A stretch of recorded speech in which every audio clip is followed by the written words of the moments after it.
Hey. Ah. Dabbed. I regret it. Superman. No, I don't know. What's up? What's going on, guys? Welcome to week 15 of Pound the Walk podcast, baby. Keep pounding it, man. Every week. Keep pounding it with us. Shout out the fans of the people of the Pine. The fans of the people. Yeah, man. We had Dexo Legit. He's pretty consistent here. Dexo Legit says Indiana Jones hurt. Tough schedule coming up, especially the Hawks next week.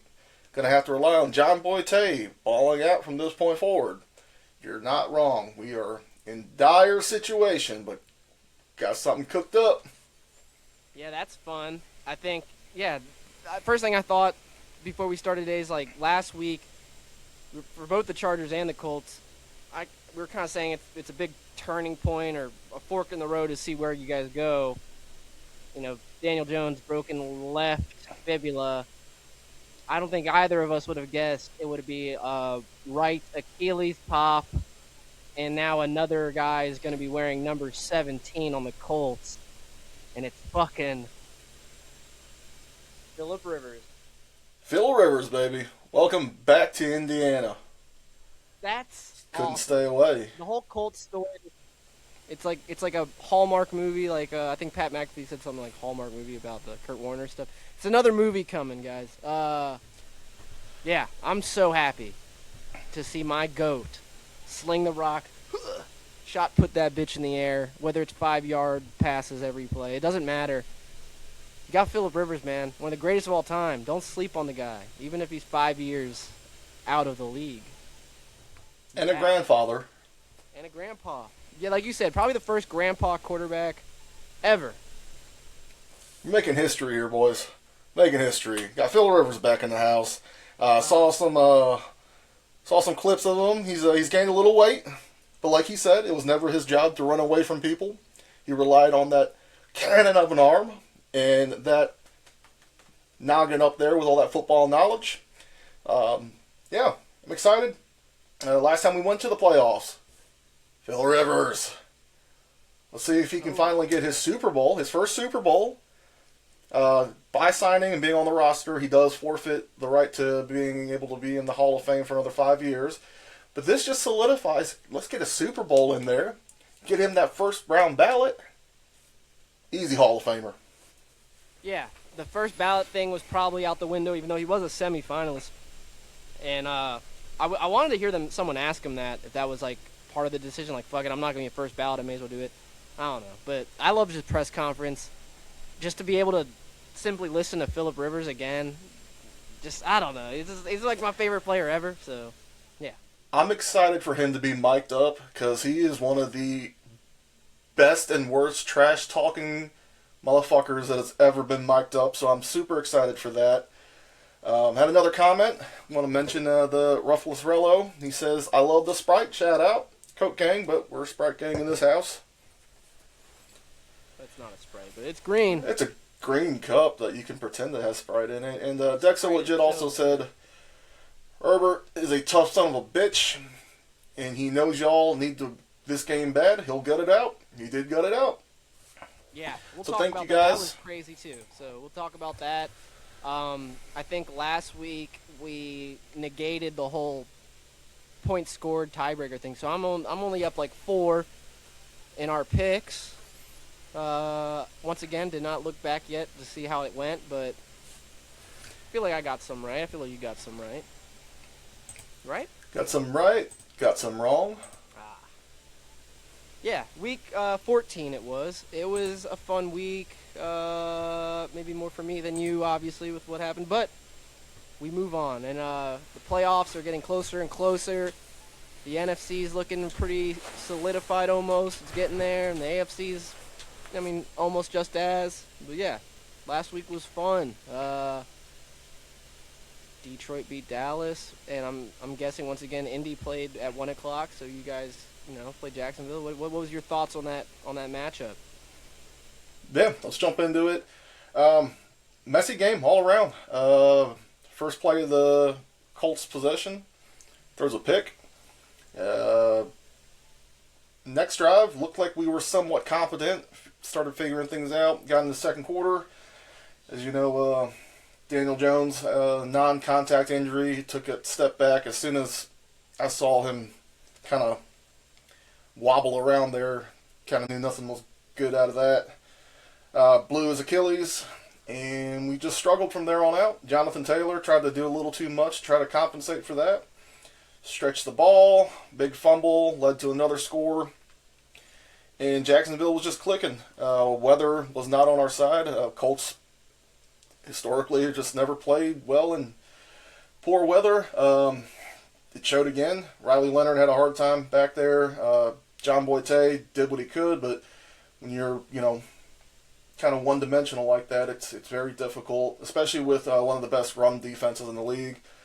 But like you said, that led to a decision because Riley Leonard was also banged up with, I believe, a calf injury. And Tyler Warren was the backup quarterback at that point.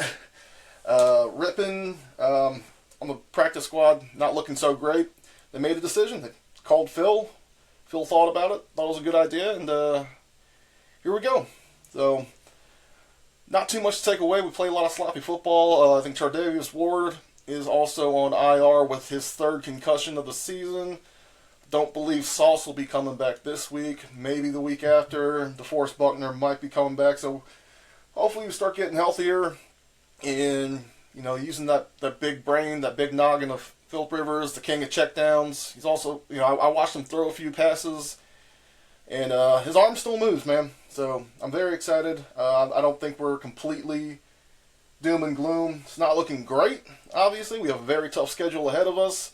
But, I don't think we're completely out of contention yet. And I look forward to seeing what old man Phil's got left for us. Yeah.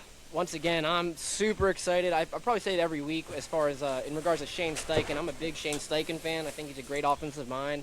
But more specifically, I'm a big fan because his jump into the NFL and coaching was immediately with the Chargers. I think it was back in 2011, but he made his way all the way from whatever that was to a quarterback coach and then offensive coordinator. And those years was Philip Rivers in the Chargers, and that's his quarterback.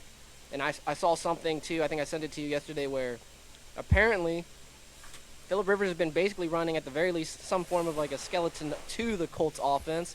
And not only that, him and Steichen talk on a weekly or damn near daily basis throughout the season already as is. Probably talking up scheme all the time. So, if anyone knows the offense as much, if not maybe more than Steichen himself, it's his NFL quarterback for those 6 whatever years. So, that's the first thing that hit my mind. Obviously, as a Chargers fan, I just knew, Steichen and Rivers, this makes sense more than people are trying to make it out to seem. And once again, Philip Rivers was always one of the slowest non-mobile quarterbacks in the league, so that's less of a hit on other quarterbacks who would come back at 40 whatever years old, 44. Happy birthday, Philip Rivers. Late birthday, by the way.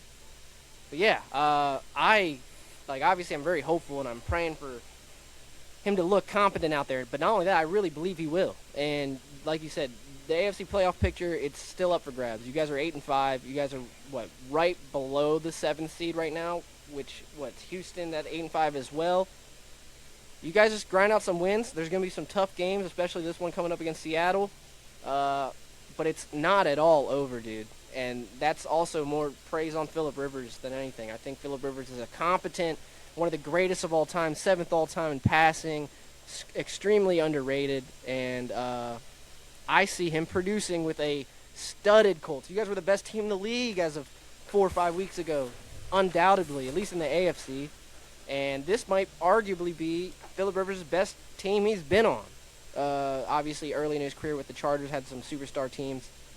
But yeah, you guys have been dominant early in the year. I'm praying for you guys to make the playoffs. I'm praying for Philip Rivers to grind out 2 wins, maybe 3 of these next 4.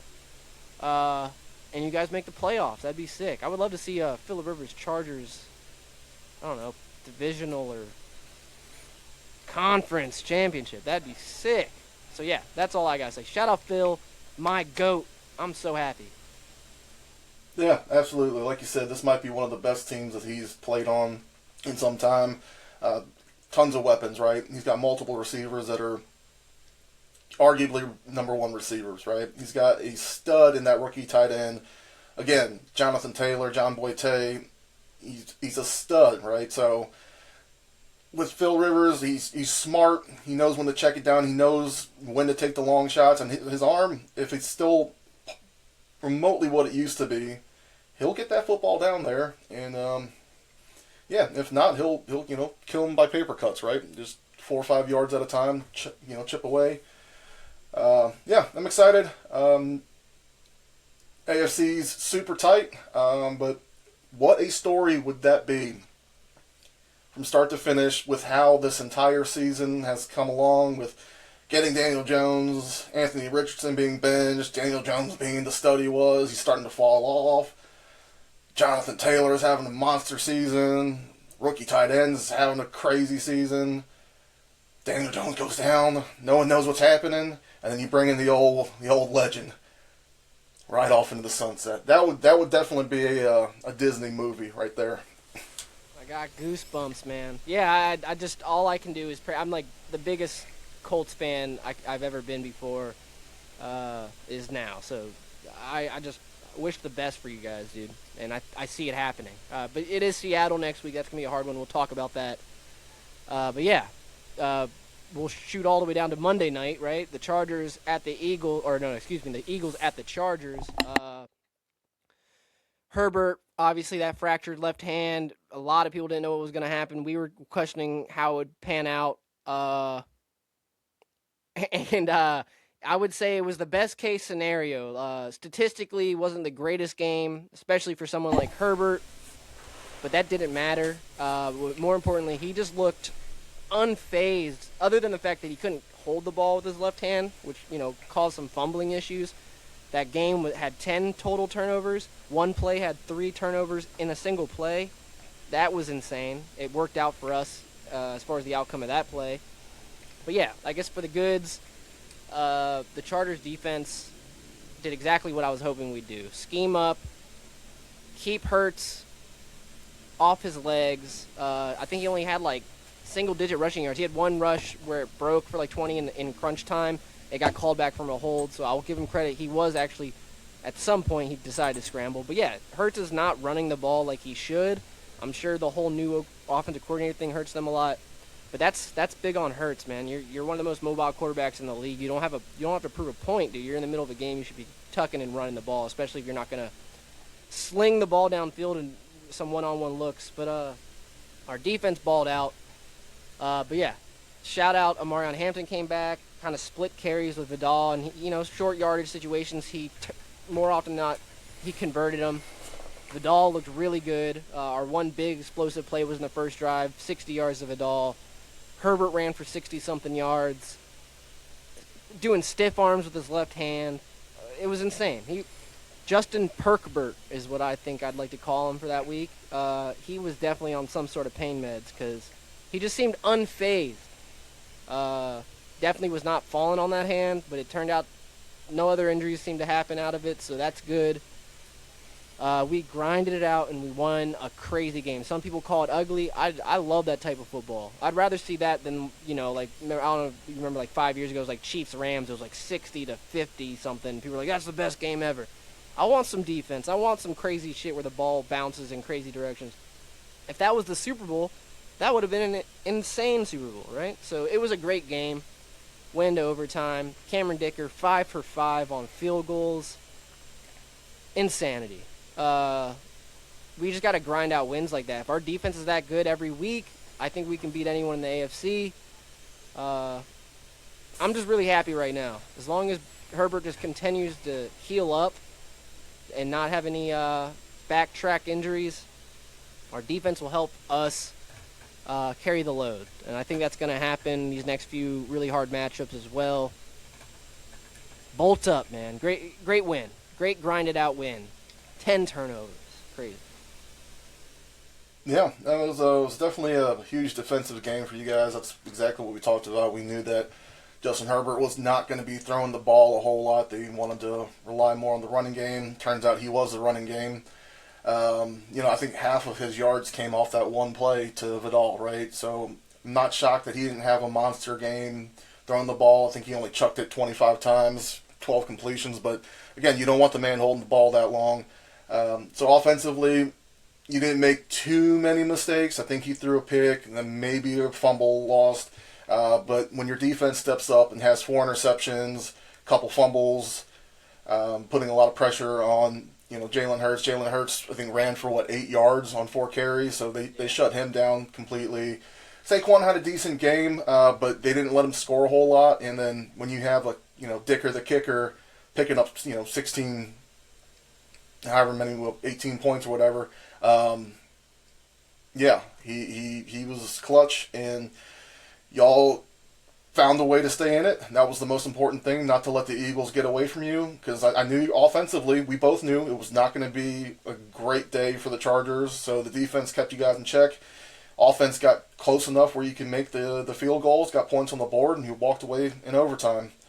And fucking Jalen Hurts, 2 turnovers on the same play, first time since 1974 or some shit like that. Yeah, I would have guessed it never happened before. That's insane. I decided to play him in my round 1 fantasy playoffs. I had negative points out of that. I had Dicker, gave me 20, so that was cool. But, yeah, insanity. I will say also, the Eagles' defense, even without Jalen Carter, great defense, one of the best defensive coordinators in the league, especially with blitzing and pressuring. And, man, it was probably our worst performance by our O-line all year, which, that's hard to do as far as how bad they've been all year. Of course, that happens when your quarterback has a broken left hand. Shows how much they care. Hate to sound negative after a win, but that is the one thing I'll say, is our offensive line is not trending up. So, more than ever, new defense. Yeah, they always show the quarterback's gifts to their O-line. I think Josh Allen got their boys scooters or something and whatnot. And I think Justin Herbert is going to give them a fucking $4 gift card to Starbucks, because that's all they fucking deserve at this point in the year. Pack of coffee. You get a small, a pup cup or something like that for your dog. Yeah. Yeah, 7 sacks on a quarterback with a broken hand is kind of telling that, one, they don't like the guy, or they're just really fucking bad.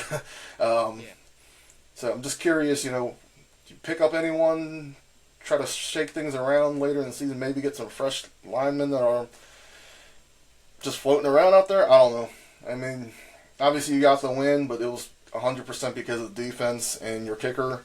But hey, win's a win, though. If that was a Super Bowl, that would have been a crazy one. Going into overtime, we'll always take some extra football. Unfortunately, extra football on a Monday night game had me pretty gassed Tuesday morning. I was. But yeah. I was running off 4 hours of sleep in a Chargers victory, which I guess was enough to get me through the day. But yeah, it was a rough one to stay up to, but it all worked out. We won. Great victory, man. Great victory. And yeah, that's all you can say, man. And I suppose negating the total. Yeah, fuck the total. You would have won, or no. 22 to. You would have been won. closer to. Been close. It was 40-41. So. But yeah, great game. Held them under 20 points. We got some exciting matchups for week 15. Both the Colts and Chargers got some tough ones coming up. That'll be fun. But yeah, I guess we'll dive into that. Once again, I always forget to think of a poop player. I'm gonna give it to Bradley Bozeman, our center. He's a fucking idiot. Yeah, poop player, I'm just going to give it to your entire O-line. Like I said, after giving up 7 sacks to a crippled man that your only job is to protect that man. And, so your poop players are going to be your O-line. I'm going to give it to every last one of them. Poop team, it's going to be Washington Commanders, man. Yeah. Goose egg on a team that goose egged the week before. Yeah, and it was a Jaden ran team, so that's unfortunate. Got hurt again, fell on the same injured elbow. Yep. Zach Ertz knee is cooked. His career is probably done. That's very unfortunate. And that was like a hospital ball thrown by Marcus Mariota, which makes it a little worse. Yeah, I agree 100%. Poop team goes to the Commanders. I don't know. I think they'll win this week. We'll see that here in a second. But yeah. All right, well, let's get into week 15 predictions. Hell yeah. Thursday night, we got Atlanta at Tampa Bay. Tampa's been a little sloppier as of late. They were definitely highly talked about throughout the year coming in, and then in the beginning of the season. They're still in playoff contentions. I got Tampa over Atlanta. Bijan had a not very productive week last week. Now they're playing another studded defense. Once again in playoff contention. So I got to give it to Tampa. Yeah, I'm giving it to Tampa as well. I think they need to start turning things around here, and this is the part of the season where it matters. Baker knows this. Can't keep falling, especially to teams like New Orleans. You say this, every week to these big upsets. They played down to their competition, and it definitely showed. Don't think they're doing that again, especially in an important division matchup with an Atlanta team that has been wildly inconsistent for the entire year. So, give me the Bucks. Yeah, and then we got Shedeur, who's been looking pretty good at Chicago. I guess we both got Chicago. I think Chicago took it was a very pivotal loss against a division team. Now the division leaders, the Packers. You go from the first seed last week to now, one of the wild card spots, probably not even the fifth seed. Because, the NFC West. You really hope as a Bears fan you don't lose that momentum, and you're playing a great defense. But that being said, I think they do turn it around. I think they do beat Cleveland. It might be a close one. I'm rooting for Shedeur, but I got Chicago. Yeah, give me Chicago on this one. They're playing at home. It is going to be frigid. I think with wind chills, it's going to be down to negative 40. Not that Cleveland is very warm itself, but that home field advantage with the weather that Chicago is used to in a pivotal point in the season. Ben Johnson, he knows this, and he's going to do whatever he's got to take to get his guys ready to go and get that dub against a very tough Cleveland defense. I do see it low scoring, but yeah, I'm still going with the Bears. Yeah, we got some disparity here. Baltimore at Cincy. Both teams still alive for the division winning, or to win the division, excuse me. Baltimore came off a stinky performance, could not do enough to beat the Steelers. Obviously that touchdown, or not touchdown by Likely, was very talked about. I think it wasn't a catch by the rules. I got Cincy. I think Cincy's offense is lights out. T. Higgins might be out again. But, man, yeah, Lamar's got to be hurt. That offensive line, they can't really produce, can't really run the ball very productively, even with Stud and Derrick Henry. Cincy's defense not too hot either. But I think Cincy takes it at home for a game that ultimately probably doesn't matter. Yeah, I can definitely see Cincy wanting, like you said, they still attempting the battle. Most they're probably trying to do is just ruin Baltimore's playoff chances at this point. I just see Baltimore taking this one. This is one of those gut feeling ones where Baltimore knows they need to start picking it back up. They were hot here for a little bit. I don't know, last week it's not a great looking week. Divisional games tend to go that way though. They play each other so often, but yeah, I'm going Baltimore. Just something in my gut says I'm taking Baltimore. Yeah, I think if Baltimore puts up 30 points or close to it, I'll take it back. But as of now, it's like Lamar needs to tuck and run, man, more than any other quarterback. He needs to run the ball. There's certain situations last week where he could have converted third downs, fourth downs, where I feel like if he just ran to the pylon, or not the pylon, the first down marker, he would have got it. He's fast as hell, and he's still just letting up on running and throwing some picks. We'll see what happens. But yeah, then we got Chargers, Kansas City in a rare 1 o'clock game. But yeah, you got the Chargers. I appreciate that. I think the Chiefs' run game is abysmal, and our run game is finally starting to show up. And I think our defense is good enough to contain the Kansas City Patrick Mahomes. You know what I mean? I don't think Pat Mahomes is going to have to light it up and play a really good, damn near perfect game, in my opinion. I don't see that happening, hopefully. So, yeah. Yeah, I see the Chargers wanting to ruin Kansas City's playoff chances as well. I think it's going to be a pivotal one. I mean, you guys need to just keep winning games. Your defense was lights out, so if that same defense shows up, that could absolutely ruin Pat Mahomes' day. They're just not playing like the same Kansas City Chiefs that we've seen over the last couple of years. Travis Kelce is just dropping easy passes, in my opinion. Not that I'm, an NFL wide receiver, but to be paid what you get paid, some of those were very questionable. Yeah. But yeah, Chargers, your running backs getting back in there. You have the dual threat still going on. Just need to keep them contained, like you said, and that defense, the way it played against an inconsistent Eagles. But they're still the Eagles. They're always able to make massive plays, and you guys can just run your schemes that you have been all season long. I see the Chargers taking this one. Yeah, if we sweep the Chiefs, if we sweep them, I don't know the last time we did that, so that'll be awesome. So yeah, big matchup. We got Buffalo at New England. Some more disparity. I get why you picked New England at home. Mine, I guess, more so gut feeling.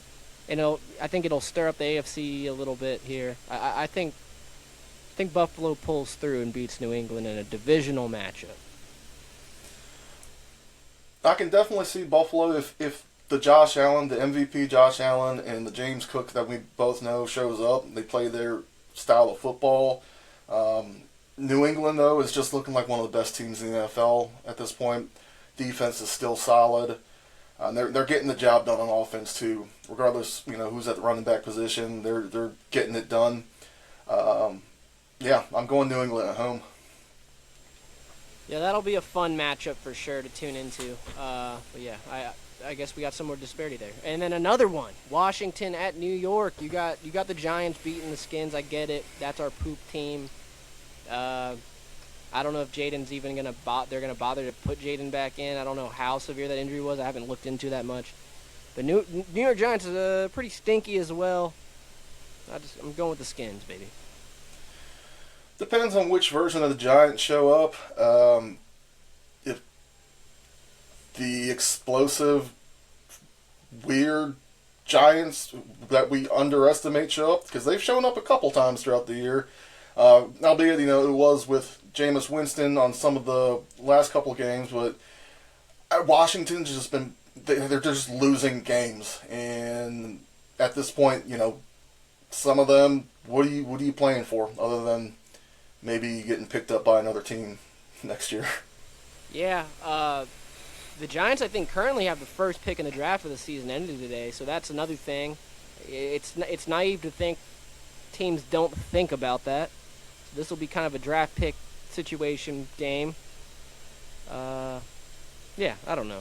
I don't know what that means as far as the outcome, but I just feel like Washington's going to not go 2 weeks in a row stinking it up, even though they've lost, 9 games in a row or 8 games in a row, which is crazy to think about. I think we're at 8 in a row. So until they can show me otherwise, I'm just going to go against them. All right, Raiders at the Eagles. Both have Eagles on this one. For as poorly as the Eagles have been playing, the Vegas Raiders are just a bad team. Give me the Eagles. Yeah, I don't see the Eagles, even if it's a really bad offensive game and they got 0 points in some quarters or just have to settle for field goals, etc. The Raiders shoot themselves in the foot constantly. Geno Smith has been a pick fest all year. I think Philly's defense will be able to exploit that. Pretty positive Philly pulls this one out. All right. Got the Jets at the Jags. Both have the Jags on this one. Jags have been surprisingly a decent football team this year, and the Jets have been horrible. Give me Jacksonville. Yeah, and then I guess specifically, Jacoby Myers has been showing up on my screen a lot whenever I see the Jags. great pickup before the deadline, especially with like I guess an underwhelming sophomore year with Brian Thomas, especially early in the season, and then he gets banged up. But now that he's healthy or healthier, and their defense, yeah, Jacksonville is a slight team to worry about going into the playoffs. So I got Jacksonville beating the stinky Jets. All right. Arizona Cardinals at the Houston Texans. Both going Houston on this one. Houston's been looking relatively decent in the last couple weeks. Yeah, they still have a great defense. Arizona's offense struggles to get it together sometimes. Jacoby Brissett, he shows signs of being the guy again, but then he doesn't. Kyler Murray is ruled out for the season. Not that he made that much more of a contribution than Jacoby Brissett, it seems. But, yeah, give me Houston with that defense. Yeah, Houston's defense, at this point of the year, you can really say it. They're like the best defense in the league. They're also probably the hardest hitting defense in the league. They bullied the Chiefs.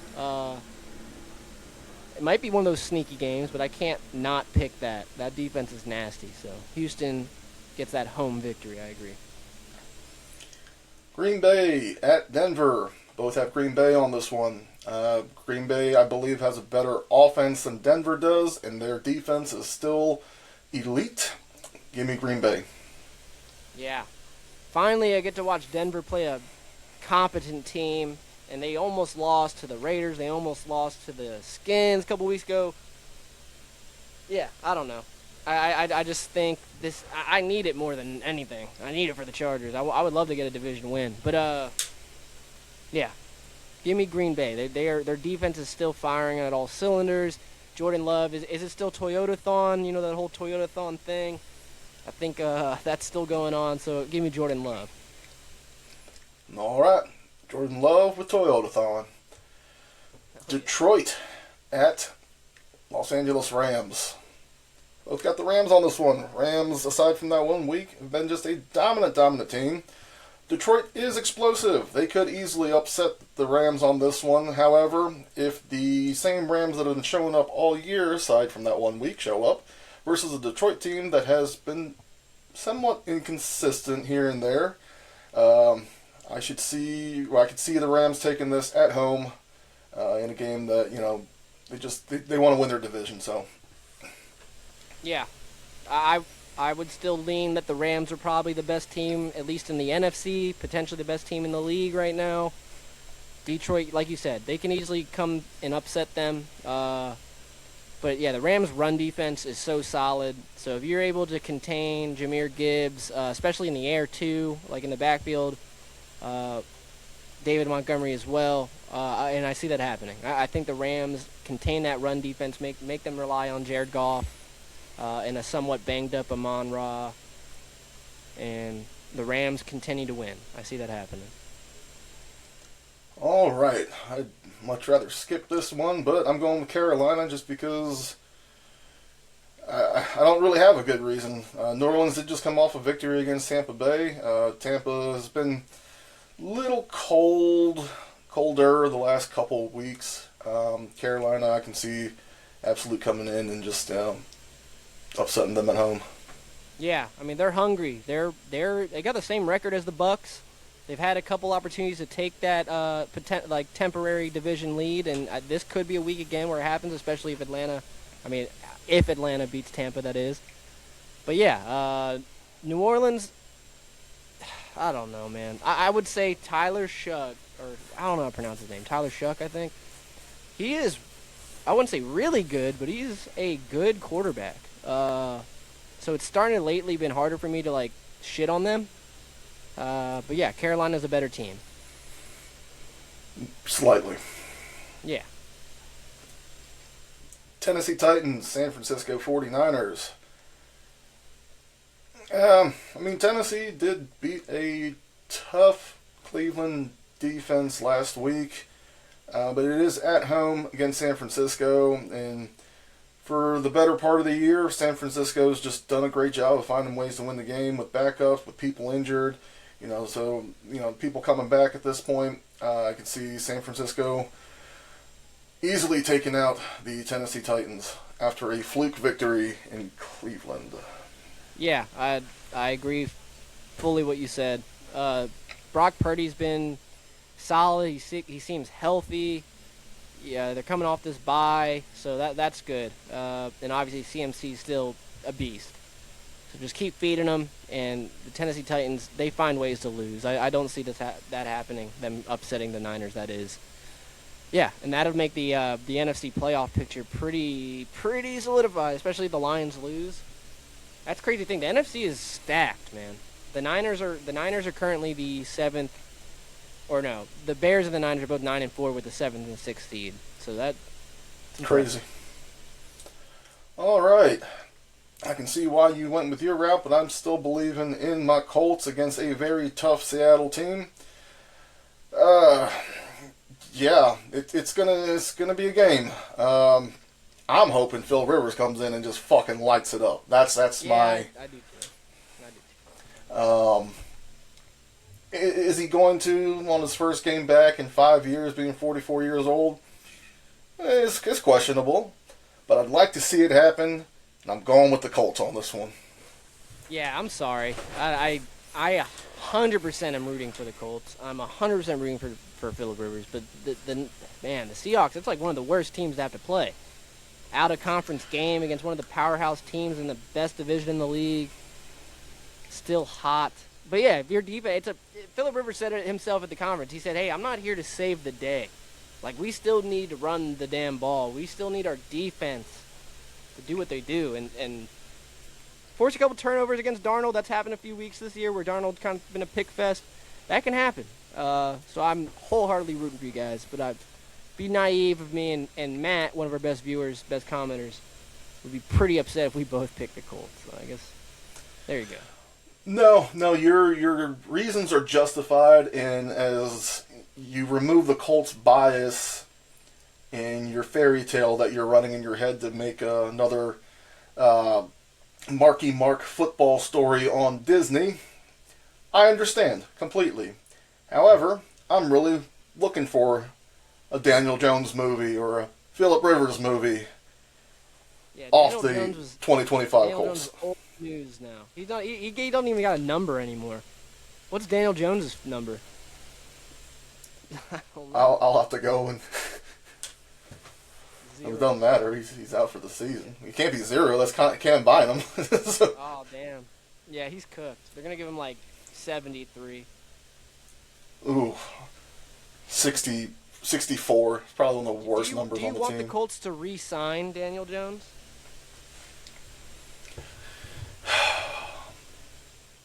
Yeah, I do. I like to see him get a look. Aside from the last month of football, it's been great. I don't know how long his leg has been actually messed up, but yeah, I don't know. I'd love to give the guy another chance. There's no reason to say that he was an awful decision. We've won more games this year. I mean, I thought we were going to be a 4-win team this year, so all of this is a bonus. To give us any sort of hope at this point. It's been great. Best record we've had in forever.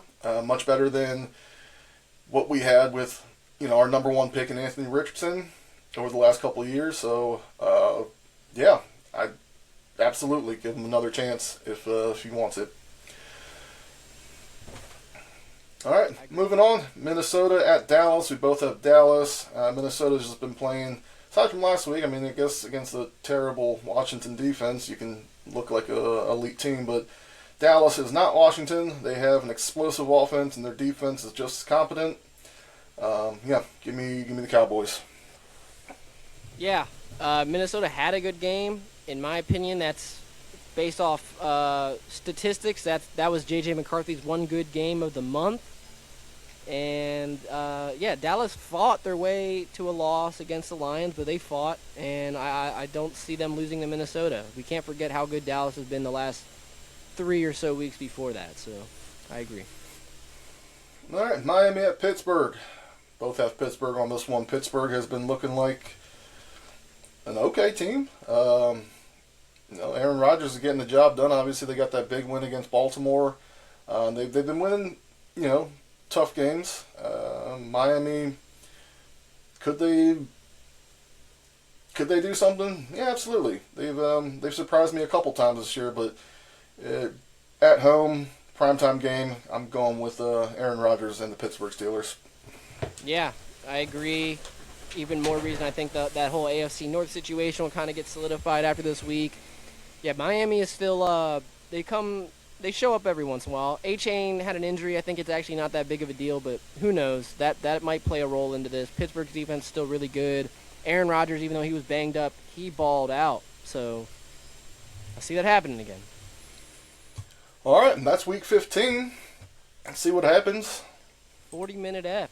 That longer than we thought. I guess it was all that Phillip Rivers talk. It was a lot of Phillip Rivers talk. We had that breaking news. I think we probably added in another 10 minutes just talking about Phillip Rivers in the intro, and then more Phil Rivers talk during the recap of week 14. Both of us very excited to see Phillip Rivers back. Gives me an opportunity to finally buy a Phillip Rivers jersey. I missed my chance when he was a Colt 5 years ago. So I'm going to make sure I at least get something. Because he's a hell of a player. He's a historic player. He's going to the Hall of Fame one way or the other. And yeah, to say he was a Colt's pretty fucking cool. I'm dusting off the jersey at 4 o'clock. That's all I know. So yeah. Felipe Rios, welcome back, baby. All right. Like, comment, subscribe. We're still, Devontae. Still on a betting hiatus until I can get my thoughts straight. But I promise, 2026, or at least for the playoffs, I will be back. Maybe me. Maybe him. Anyways, that was week 15 of Pound the Walk Podcast. Keep pounding it, baby. Thanks for watching. Fun Football Podcast. Sprite, just sponsor us already. I'm hungry. I need a Sprite. Get your dick hard. Oh, yeah. Oh, yeah.